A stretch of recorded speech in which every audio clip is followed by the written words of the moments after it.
So I cooked a Tower of Fantasy warp server returnee / new player guide, and first I'm sorry this took a while because I had zero knowledge of the warp servers and I had no access to the version 5.5 beta, so I had to play it live first. Anyways, if you've been playing on the gacha server up until let's say 4.0, then it won't be that hard to adjust to the MMO server because apart from the removal of the weapon or character gacha itself, it's really not that much different. While there are some changes and added content here and there, at its core, it's still the Tower of Fantasy we all know. With that said, my aim for this video is to give a refresher of some sort to the returnees and explain to the new players the basics as well as the overall progression in the game. Starting off with the launcher, it's going to be the same launcher that we use for the gacha servers, so simply download and install from the official Perfect World Games website, or if you're on mobile, just download the app. As for its size, I think we already hit 100 gigs on PC and somewhere around 40 gigs for mobile. Right, once you're logged into your account, we go to the server selection tab. Simply click on this and you will see the list of all the available servers. Now if you want to play the MMO server, then ignore the rest of this. Look for warp server and choose which region you want to play in. Make sure to not choose randomly since this will greatly affect your overall experience, because if you choose a region that's not aligned with your country's time zone, then you might end up missing a lot of players, especially during the peak hours. This also affects your ping in-game, so if you choose the wrong region, then you might end up lagging even if you have good internet connection. So right now we have 3 regions. There's America, Europe, and Asia. I have my account on Asia since I'm from Southeast Asia. Now go back to the main screen after choosing your region and click anywhere to enter the game. It's up to you if you want to watch the cutscenes and stuff, but for returnees, just utilize the skip button because the story is still the very same. For the game intro, you will be going through all of these first. We have your in-game name, of course, getting to know important Aesperia characters such as Zeke, Shirley, Mia, and Franz. Then there's the character customization, a very basic weapon tutorial, introduction of relics, clearing map fog, and lastly, weapon acquisition. In the warp server, we have this thing called Rift Note, which we can use to get a random character and their weapon. It's basically a raffle ticket that we use to draw for weapons. Now that sounds very gacha-like, but the difference here is that we get Rift Notes for free just by logging in and heading over to the Hyper Arsenal tab. World Boss Chests and Joint Operation also drops Rift Note shards, which we can fuse into a Rift Note once we have 100 pieces. Although there's a limit of getting 50 shards daily, this still means that we can technically get 3 free weapons every 2 days.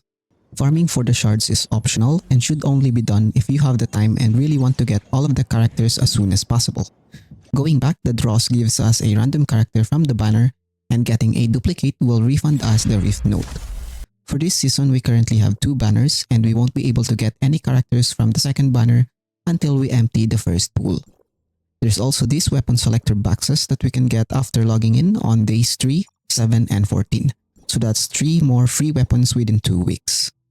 Now I'm sure a lot of you guys are wondering which are the best characters to choose from these selector boxes, but before I answer that, allow me to explain how weapons and combat works in Tower of Fantasy Warp server. If you're new to this game, you should know that weapons / characters are a set, so getting a character also means getting their weapon. The characters are basically skins that you equip on your avatar, and weapons are the ones that we make use of. There are 3 weapon slots, and equipping 2 weapons of the same type determines your resonance.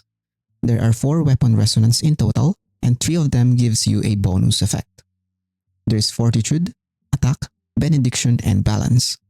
The bonus effects are pretty self-explanatory, but in a nutshell, Fortitude is for tanks, Attack for DPS, Benediction for healers, and Balance is pretty much useless, especially in group contents, because you won't activate a resonance effect by equipping one of each weapon types. You can see the weapon type right next to the certain weapons element, and elements in the warp server doesn't matter as much as it did on the gacha servers, because here elemental resonance effects are removed from weapons, and aside from the enhanced damage to certain enemies with a particular element weakness, there's really not much benefit from equipping 2 or more of the same weapon elements unless the weapon works well with each other. With that said, let's talk about team building. For DPS, here are the main points that you need to know. First is the team composition. Just like in the gacha servers, your team should be composed of either 1 main DPS, 2 buffers, or 1 main DPS, 1 sub DPS, and 1 buffer. Now there are 3 types of main DPS in the game. We have normal or dodge attack based weapons, skill damage weapons, and discharge damage weapons. As for sub-DPS, we can say that weapons with Great Shield Shatter falls under this category, as well as weapons with fast charge capability. There are also weapons like Sakifuwa's Heartstream and Fenrir's Gleipnir that grants a little bit of sustain or healing. Lastly, pairing buffers with your main DPS is very important because you have to pick a buffer that synergizes well with the main DPS. If you're using a normal attack based main DPS, then you should pair it with a buffer that boosts normal attacks. For example, we have Asurada's Hellfire, which is a normal attack damage type of weapon, and then here's Giyu's Free Flow that provides damage boost for normal and dodge attacks. Another example would be Roslyn's Calm Waters, which is a skill damage type of weapon, and Claudia's Guren Blade that grants general damage boosts, especially to skill damage. As previously mentioned, a team comp of 1 main DPS and 2 buffers is viable and also very much recommended for group contents if you want to be a DPS. So something like Claudia, Giyu, and Asurada is an example of this. As much as I'd like to demonstrate and give you more possible combinations, I don't have all of the weapons in the Warp server yet. I do have them in the gacha servers, but a lot of the weapon description and uses have been changed, so that wouldn't work either. For the meantime, I do recommend you guys to just browse the warehouse and read through the skill descriptions of any weapon that catches your interest. A summary of the weapon is already shown, and there's also a graph that tells you what the weapon is good at. Moving on, if you click on skills over here, you will see a detailed description of each of the weapon's skill set. We have normal attack, dodge attack, skill, and discharge. Now in general, all of the weapons have these very same skill sets. However, weapons usually have their own kits and mechanics explained under these descriptions. Let's take Frigg's Balmung as an example. Using the summary as our hint, it says that she is a dodge attack damage type of weapon and that she ignores enemy resistance. Now we move over to her skill set descriptions, go to the dodge tab, and we see multi-slash, which is her main source of damage. The activation key is simply dashing in any direction and clicking on the attack button immediately after. We only have 3 dash uses and we have to wait a little bit to use another one, but using her skill creates a large domain which lasts for 12 seconds. Inside this domain, dodge attempts will not be consumed, so we can basically spam her dodge attack. The skill cooldown is 35 seconds, so there's a lot of downtime, which means we have to switch over to our other weapons as soon as the domain expires and we run out of dashes. That's pretty much how you learn to use a character, but just because the weapon summary doesn't mention the other skill sets, doesn't mean you have to ignore them. Let's take a look at Frigg's Discharge or Ultimate skill. This removes all debuffs, deals a pretty decent amount of damage, gives us a small shield, and grants Hyper Body for 3.5 seconds. For those who don't know yet, Hyper Body is a state wherein your character won't be affected by knockbacks or airborne. This will prove useful at certain time and contents, so keep that in mind as well. Again, weapon discharge is at times optional, and there are even those that we have to jump cancel because they take too much time without really providing that much of a benefit. In order to cast a discharge, we need to have 100 weapon charge first, and you can tell it's ready when the meter fills up and your other weapon starts glowing. This can only be casted or used by swapping to a different weapon, so you cannot discharge on the weapon you currently have on hand. Some contents like Bygone Phantasm gives you 100 free charge by starting the game mode, so make sure to swap your weapons around as necessary. I think that covers the basics for DPS, so let's move on to tanks. Of course, make sure to activate the Fortitude Resonance by equipping 2 or more tank/defense type of weapons. As mentioned earlier, this increases shield shatter and aggro, which already covers the very important job a tank have to do aside from being a damage sponge. Needless to say, the tank weapons also have their own useful kits. We have Shatter, Aggro or Taunt, Resistance Boosters, Debuffs, Personal Shields, and Hyper Body. Unlike DPS weapons, they are not categorized by weapon types, and I believe that if you're going to play tank on an MMO, then you would be the type to read through the skill description anyways, so I think I'll just list out the kits for each tank weapons we currently have. First, we have Tianlang with good Shatter, Personal Shield, HP Boost, Taunt, and Volt Damage debuff, which makes him a good match for Volt type enemies.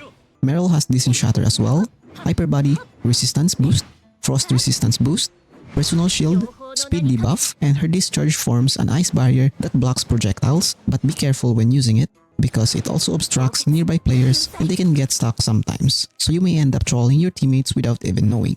This is why you should also set your Friendly Wanderer skill visibility to at least 50% or above and turn on Display Ally Quirks so that you can see whatever skill a nearby player is casting. These are under Settings. Go to Others tab and scroll down to Special Effects Settings. Next is Saki Fuwa, who has a very unique weapon passive which allows her to switch to either a DPS or tank. Pairing her with two non-Fortitude weapons will change her skill sets into a DPS, and pairing her with at least one tank weapon will turn her skill sets into a tank. As for her tank skill sets, we have Taunt, Damage Absorption, Damage Over Time, Resistance Boost, Frost Resistance Boost, and a free Fantasia at Enhancement plus 9. We'll cover weapon enhancements later on. For now, let's move on to Yuma with her massive Resistance Boost, Flame Resistance Boost, Taunt, Lifesteal, Stun, Damage Reduction, Personal Shield, and Knockbox. Her weapon can switch forms from a shield to an axe and vice versa, and the kits mentioned earlier can be triggered depending on the weapon form.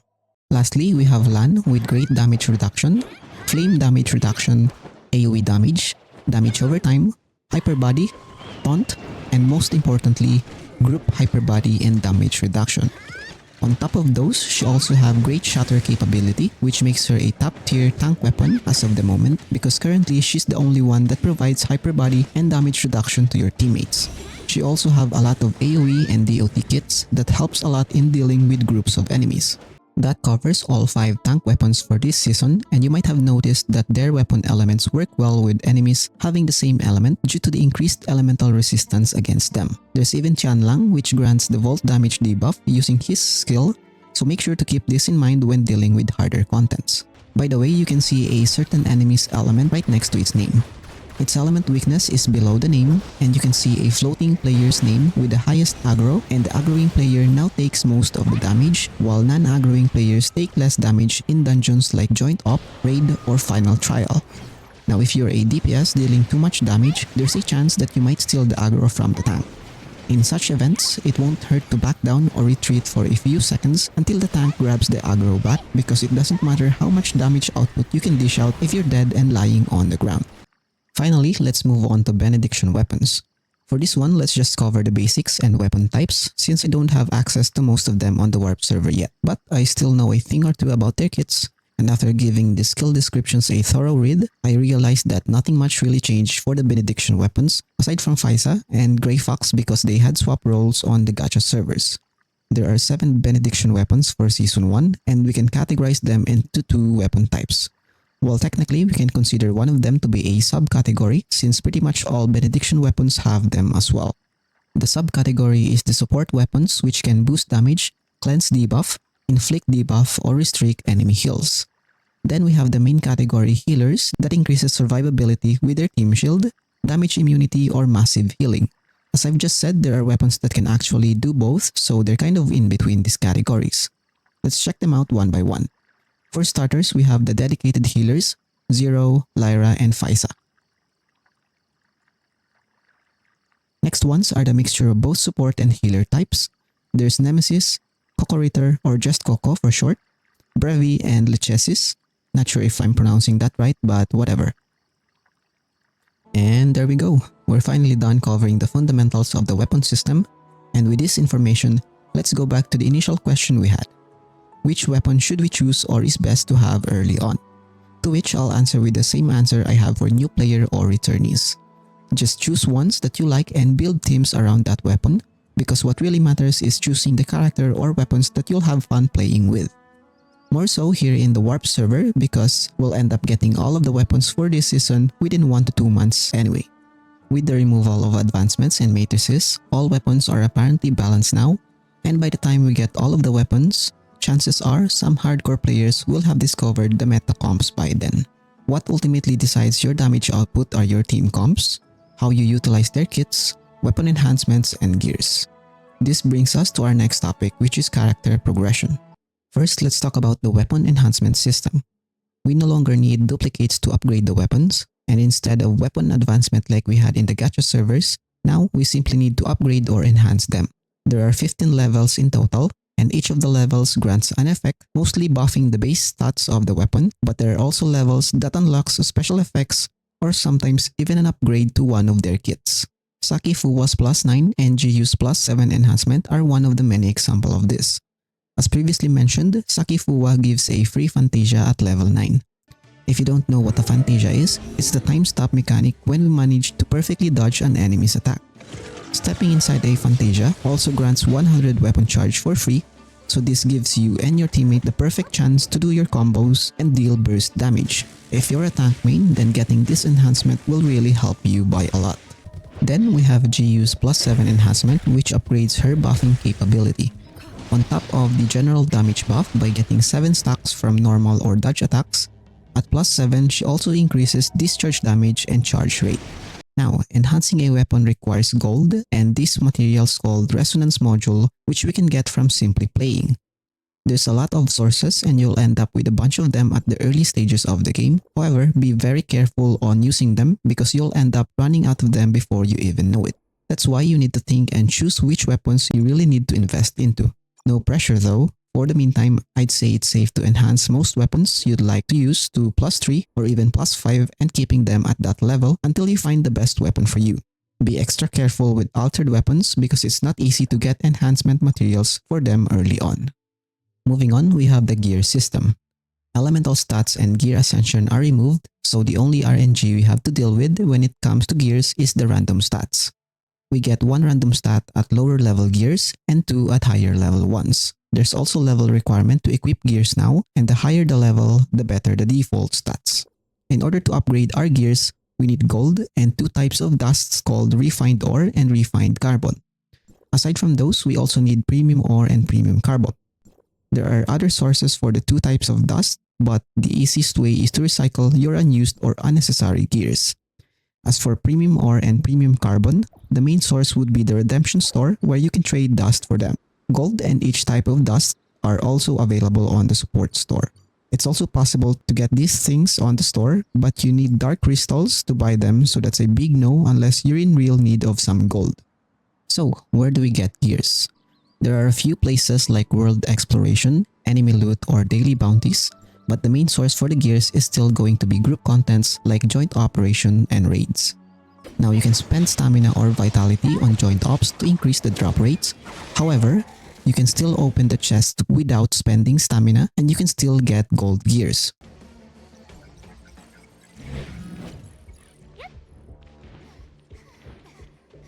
Likewise, for raids, you can also infinitely farm them so you can recycle gears to turn into upgrade materials.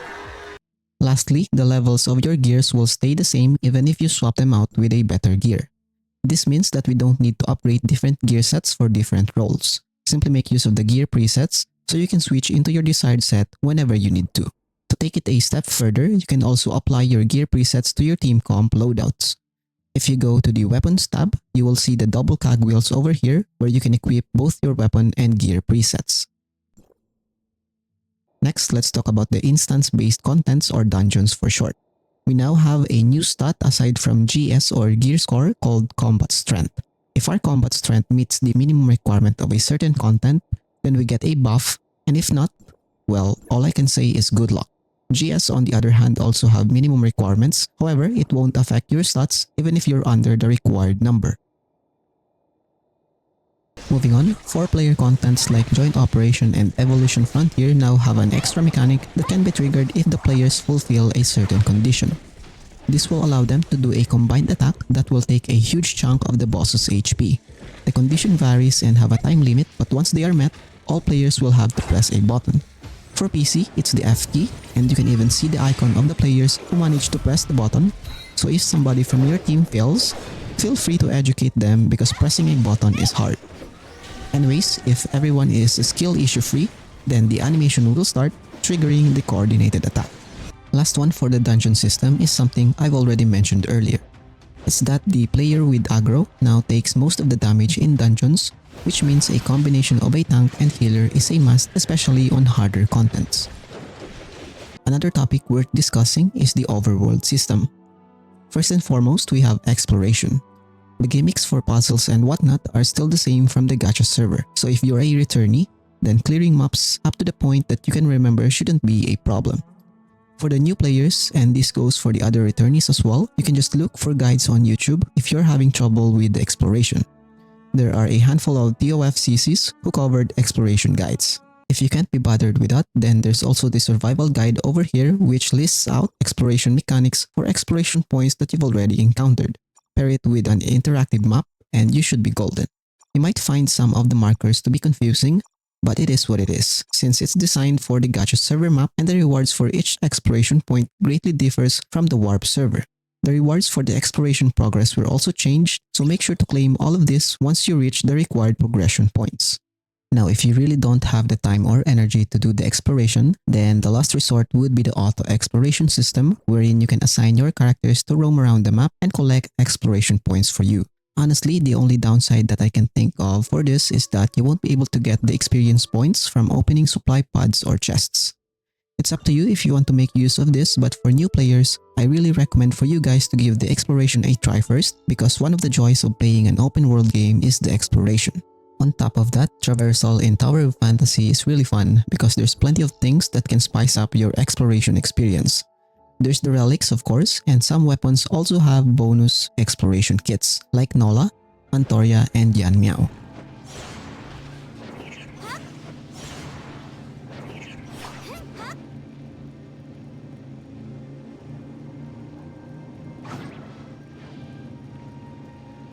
If there's a map that's going to be a pain to clear, then most would say the underwater map Inners, because it's just too massive. Some would also say Domain 9 due to its Pac-Man-like design where you have to collect orbs all over the map. Know that you won't be judged if you auto-explore some of these maps. Moving on, Twilight Zone in Vera has been removed. Instead, we have gates that randomly appears on the map. They're called Anchor Shifts, and this spawns a handful of mobs and a boss-type enemy in the overworld. Clearing the enemies within the time limit grants random rewards, but they don't instantly go to our backpack. Instead, we can choose which rewards we want to claim by going over to the Anchor Shift tab and putting them on the extraction list. These rewards have their own point costs and there's a weekly limit for extracting. Anchor Shift is a 4-player content, but once the gate is activated, players that aren't part of the team can still join the hunt. However, only the players within the party can get the rewards. Let's take a look on how to create a team or party. Simply click on this flag icon at the top right corner, then click Create Team. This will automatically create a 4-man party for you, and if for some spaghetti code reason it doesn't and it brings you to the team lobby, then just manually create it on My Team tab. So if you want to do the textbook way, then you can select for which objective the team is for, and you can also set the minimum and maximum level cap of the players. Once you hit the OK button, this will automatically send a recruitment notice to the recruit channel. Now by default, the party is set as a private one wherein you have to accept any player's request to join your party. But if you want to go public, simply click on the auto-approve request box and anybody can now join your team. This other method, however, is the preferred way of recruitment by most players, especially when you want to form a quick party for something like a world boss hunt. So same process at the start, we create the team, we tick on auto-approve and we turn team mode on if you want an 8-player party. Next, we go to World Chat and type the name of the boss and the channel that you're in. Now just wait for the zombies to invade your party, and once you see that they're already in the area but still in your party, then kick them out so other people can join. This is how World Boss Hunts typically goes, and some players already know how it works, so they leave the party as soon as they arrive in the area, but there are those that just refuses to leave the party for some reason. Tanks and Benediction players are the only exception because they work better in a team, but if you're a DPS, then kindly leave the party and make way for others. Lastly, the world level from the gacha server is removed, so open world mobs and bosses difficulty are now zone based. The newer the zone, the stronger the enemies, or at least that's how it should be. However, Aesperia and Vera's enemy scaling is very awkward because of the version 1.0 forced story skip. I just want to say that as a day 1 player on the gacha server, it's so weird to see Vera world bosses like Rudolph and Magma being weaker than Aesperia world bosses. Now that I've already mentioned it, let me give a quick summary of the confusing 1.0 or Aesperia story so that you won't be 100% clueless when the game rushes you to the version 2.0 planet Vera. If you don't want spoilers, feel free to skip this part. Just remember that once you've entered Vera, you can still go back to the Aesperia story by simply teleporting to the Omnium Tower in Astra and talking to Franz. This will trigger the Aesperia main story once again, and you can pick up where the story left off. Normally, the way the story should progress after the introduction of the Astra Shelter and its people is that you'll go all around Aesperia to search for Shirley, only to find out that she was turned into a cyborg by a mysterious organization called Eyes of Ida. That is because it was the only way to save her from turning into a mutant. However, the leader of said group with the title Sage had ulterior motives. Naturally, you clash with the Eyes of Ida and its lineup of cyborg executives, namely Angels of Clemency, which Shirley was forced to be a part of. This is also how the name Nemesis came to be. One thing led to another and you managed to corner the Sage and get Shirley or Nemesis back, but not without a cost. Zeke had to sacrifice himself and was swallowed by a portal with a known origin in order to keep Shirley safe. Now you and Shirley goes on a journey to find Zeke, which is the main reason why you will go to Vera. From here on out, the 2-point story up until the latest version remains unchanged, so the only problem is the 1.0 story which the game forces you to skip. I've heard that the intention behind why this is even a thing is that… which version was it again? Maybe way back version 3.0, Planet Domain 9 dropped and there were a lot of new players that wanted to get to the latest map but ended up being story locked in Aesperia. This resulted in a lot of complaints and in response the devs introduced this skip the whole 1.0 story function, but the way it was implemented is really bad because first, it's not even optional. I've said this back then as well, but this is a deal breaker for some people because it's really confusing and I hope that they fix this for the warp server, but to my surprise they actually kept it and added more skip functions. Now we can even skip some missions by clicking on this instant complete button. I know this was added to cater to the players who already know the story and honestly I'm thankful for this particular function, but if they had the capability to do this, I just wish they offered the same option for the whole 1.0 story instead and didn't mess with the original flow of the story. You also need to be aware that some of the contents won't be unlocked unless you finish certain missions on Miroria. I wasn't really keeping tabs on how and when I unlocked them all, so just keep on doing main quest in Miroria until you see all of these tabs. This is another reason why you'll end up breaking your account if you go back to the Aesperia main story as soon as you reach Vera. Anyways, if you already know the story or if you just don't care, then keep going with the main quest and utilize the skip functions to get access to other maps as soon as possible. Do be careful in speedrunning though because you might hit the level cap for the day and any excess experience points received goes to waste. Other sources of XP that I can list on top of my head aside from completing quests are the daily bounties, Mia's Kitchen, opening chests in joint operations with or without stamina, opening password chests in the overworld with or without keys. Of course, this includes boss chests as well and the supply pods or chests through exploration as well. Now here's a level cap schedule for the warp server that I yoinked from the TOFC Discord and so far it's been accurate, so we're actually in for a very long ride. Lastly, we have the rumored season reset. I don't really have credible information about this yet, so please take this with a grain of salt, but of course there have been talks about it here and there. So a season typically lasts for about 6 months and from what I've heard, at the start of each season, certain progression will be reset and some materials might no longer be usable on the next season. Among the affected aspects are gold coins. At the start of a new season, you can only carry over up to 1 million gold and any amount beyond that will be gone and reduced to atoms. Gear's enhancement levels will also reset, so dungeons and events will drop new enhancement materials that are exclusive to the new season. Enhancement materials from the previous season will be removed, so grinding too much materials might not be a good thing.